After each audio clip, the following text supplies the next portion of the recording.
Hello बच्चों, क्या हाल चाल। मैं आपका अपना अनुसार अपने YouTube चैनल केमिस्ट्री पाठशाला में स्वागत करता हूं। आई होप सभी बच्चे स्वस्थ होंगे, मस्त होंगे। तो मैं आप लोगों के लिए कक्षा 12वीं का टॉपिक है शून्य कोटि की अभिक्रिया।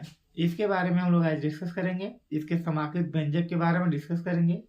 तो सभी बच्चे जल्दी से क्लास में आ जाएंगे और चैनल को सब्सक्राइब और लाइक करना नहीं भूलेंगे।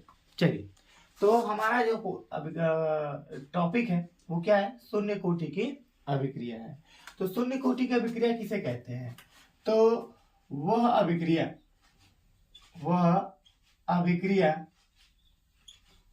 वह अभिक्रिया जिसमें अभिक्रिया का जो वेग होगा, अभिक्रिया का वेग अभिकारक की शून्य अभिकारक की सांद्रता के शून्य घात पर निर्भर करता है। किस पर करता है? शून्य घात पर निर्भर करता है। शून्य घात पर क्या करता है? निर्भर करता है। शून्य घात पर क्या करता है? निर्भर करता है। तो उसे क्या कहेंगे? शून्य कोटि की अभिक्रिया कहेंगे। क्या कहेंगे? शून्य कोटि की अभिक्रिया कहेंगे। कोटि की अभिक्रिया कहते हैं। आई बात समझ में? शून्य कोटि की क्या कहेंगे? अभिक्रिया कहते हैं। क्या कहते हैं? शून्य कोटि की अभिक्रिया कहते हैं। क्या हो जाएगा? तो मुझे पता है कि R बराबर होता है क्या? अभिक्रिया का वेग, और हमारा यहाँ पे हो जाएगा K। और आपको पता है कि वेग नियम द्वारा आप लोगों ने पढ़ा था, ये जहां पे n बराबर हमारा क्या होता है? अभिक्रिया की क्या होती है? कोटि होती है। क्या होती है? अभिक्रिया की कोटि होती है ना?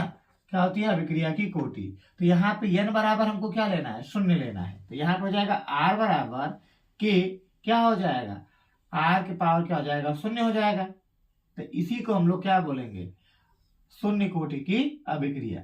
इसके आगे हम लोग लिख सकते हैं R बराबर, आपको पता है कि किसी भी अभिक्रिया या किसी भी व्यंजक है, अगर उसके ऊपर 0 घात है तो उसका मान कितना होता है? 1। तो R बराबर क्या हो जाएगा? K। यानी कि अभिक्रिया का जो वेग है वह किसके बराबर होता है? वेग स्थिरांक के बराबर होता है।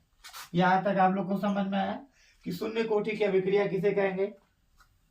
तो यहाँ पे हो जाएगा शून्य कोटि की अभिक्रिया वह अभिक्रिया जो अभिक्रिया के वेग के, जो अभिक्रिया का वेग होगा वह अभिक्रिया का वेग अभिकारक की सांद्रता के शून्य घात पर निर्भर करता है। तो उसको हम लोग क्या बोलेंगे? शून्य कोटि की अभिक्रिया बोलेंगे। ठीक है, समझ में आया? अब शून्य कोटि जो अभिक्रिया है, इस अभिक्रिया के हम लोग समाकलित व्यंजक की क्या करते हैं? गणना करते हैं। व्यंजक की गणना करते हैं। तो सभी बच्चे लोग हेडिंग लिखेगा कि शून्य कोटि अभिक्रिया का समाकलित व्यंजक। सभी लोग हेडिंग लिखेंगे शून्य कोटि अभिक्रिया का समाकलित व्यंजक।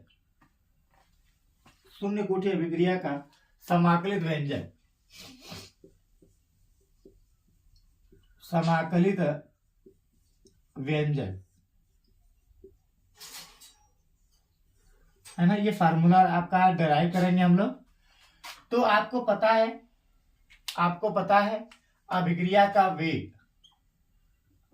आपको पता है कि अभिक्रिया का वेग क्या होता है?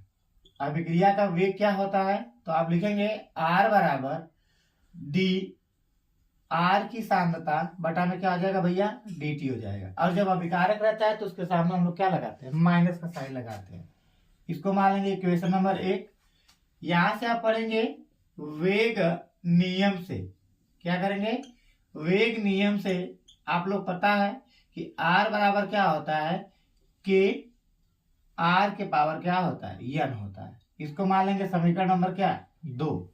तो हमको पता है कि n बराबर आपको क्या दिया है? n बराबर आपको क्या दिया है? n बराबर आपको दिया है 0। तो यहाँ पे R बराबर हो जाएगा K।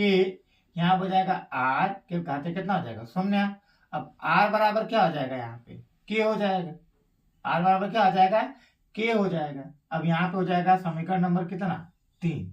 तो यहाँ पे समीकरण नंबर 3 से r का मान समीकरण नंबर क्या करते हैं 1 में रखते हैं। तो यहाँ आप लिखेंगे कि समीकरण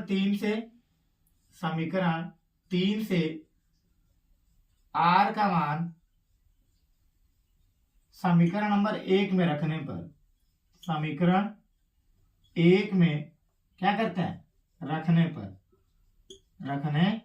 पर जब हम लोग समीकरण नंबर 1 में इसका मान रख देते हैं भैया, तो ये हो जाएगा क्या, k बराबर हो जाएगा माइनस का d r की सांद्रता बटा में क्या हो जाएगा dt हो जाएगा। अब यहाँ पे dt जो है गुणा में है, सॉरी भाग में है, इधर जाएगा तो क्या हो जाएगा गुणा में हो जाएगा। तो यहाँ पे हम लोग सीखते हैं, तो यहाँ पे हो जाएगा k dt हो जाएगा बराबर हो जाएगा कितना, माइनस का r की क्या हो जाएगी सांद्रता हो जाएगी। अब हम लोग यह जो माइनस है इस माइनस को इधर कर देते हैं, है ना, यहाँ पे d हो जाएगा ना भैया, d r की सांद्रता हो जाएगी। बताइए यहाँ लिखते हैं माना t समय में अभिकारक की जो प्रारंभिक सांद्रता है, क्या है, अभिकारक की प्रारंभिक सांद्रता कितना मान लेते हैं, r0 मान लेते हैं, और हमारा t समय के बाद अभिकारक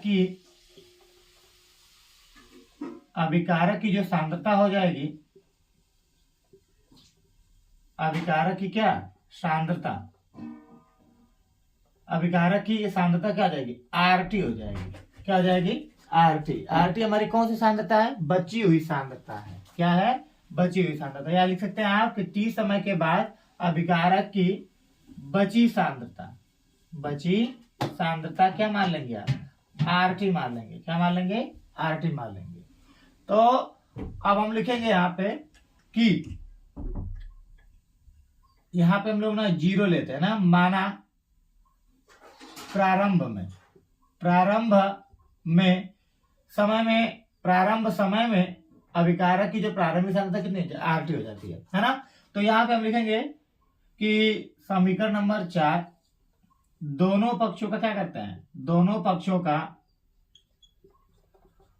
उचित सीमा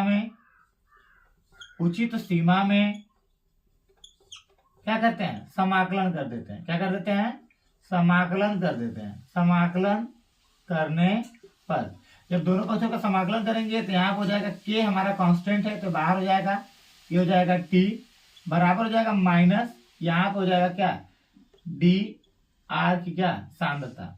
हम लोग लिमिट लगा लेते हैं, तो यहाँ पे 0 से कहाँ जा रहा है, t पे जा रहा है, और ये r0 से कहाँ जा रहा है, rt पे जा रहा है। तो जब हम लोग इसका समाकलन करेंगे तो k ये हो जाएगा आपका मॉड में कितना हो जाएगा t हो जाएगा बराबर माइनस है यहाँ पे जब इसका समाकलन करेंगे तो ये बन के आएगा आपका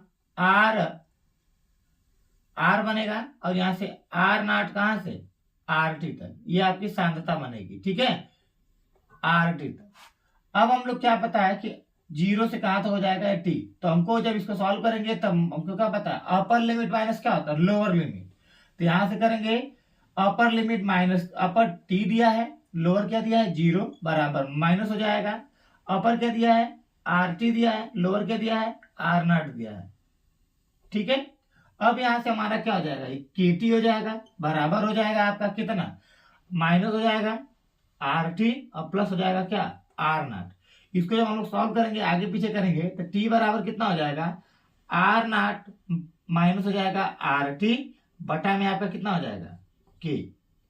ये आपका क्या है शून्य कोटि अभिक्रिया का समाकलित व्यंजक, या r करके आप लिख सकते हो k बराबर R0 माइनस का RT बटा में क्या हो जाएगा आपका t हो जाएगा। ठीक है, ये आपकी क्या रह गई शून्य कोटि अभिक्रिया की समाकलित व्यंजक। ये आपको परीक्षा में क्या करता है पूछता है। ठीक है, तो आई होप ये लेक्चर आप लोग को समझ में आया होगा। तो चैनल को सब्सक्राइब लाइक करेंगे और बच्चों से और भी सब्सक्राइब करवाने का प्रयास करेंगे। धन्यवाद।